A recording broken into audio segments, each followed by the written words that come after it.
गांव कठुआ में हर कोई अपने घर में बंद था, लेकिन एक पुरानी हवेली के दरवाजे धीरे धीरे अपने आप खुल रहे थे। हवेली की खिड़कियों से ठंडी हवा के साथ एक अजीब सी सिसकी बाहर आ रही थी। वहीं गांव के बाहर की झोपड़ी में 8 साल की अक्षता अपनी दादी के साथ रहती थी। अक्षता शांत, मासूम, लेकिन कुछ रहस्यमयी सी लड़की थी। एक रात अक्षता अचानक नींद में उठी और बिना कुछ बोले हवेली की तरफ चल पड़ी। गांव वाले कहते थे कि उस हवेली में अधूरी आत्माएं बसी हैं। वहां जिसने कदम रखा फिर लौटकर कभी नहीं आया। अक्षता जैसे जैसे हवेली के भीतर बढ़ी, दीवारों पर खून से कुछ लिखा था। मैं अधूरी थी, अब पूरी होगी। उसके पीछे हवेली का दरवाजा खुद ब खुद बंद हो गया।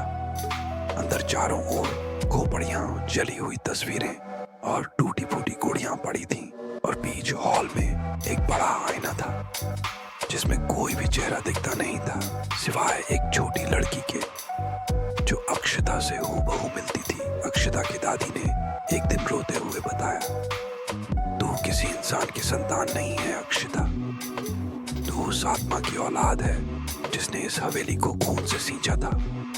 तेरा जन्म इसी जगह हुआ और तुझे वहीं लौटना होगा जहां से तू आई थी। अक्षता दोबारा हवेली गई। इस बार अकेली नहीं थी, उसके पीछे पीछे गांव के कई लोग थे। लेकिन जैसे ही वो हवेली के अंदर पहुंचे, दरवाजे बंद हो गए। अंदर से चीखें, हंसी और बच्चों की डरावनी लोरियां आने लगी। एक एक कर सब गायब होते गए। आखिरी में सिर्फ अक्षता और वो आईना बचा। आईने में अब 2 अक्षता दिख रही थी, एक असली, एक आत्मा। आईना टूटा, एक जोरदार चीख गूंजी और हवेली जल उठी। सुबह सिर्फ राख बची थी, न अक्षता मिली न गांव के लोग। लेकिन गांव के बाहर की दीवार पर किसी ने खून से लिखा,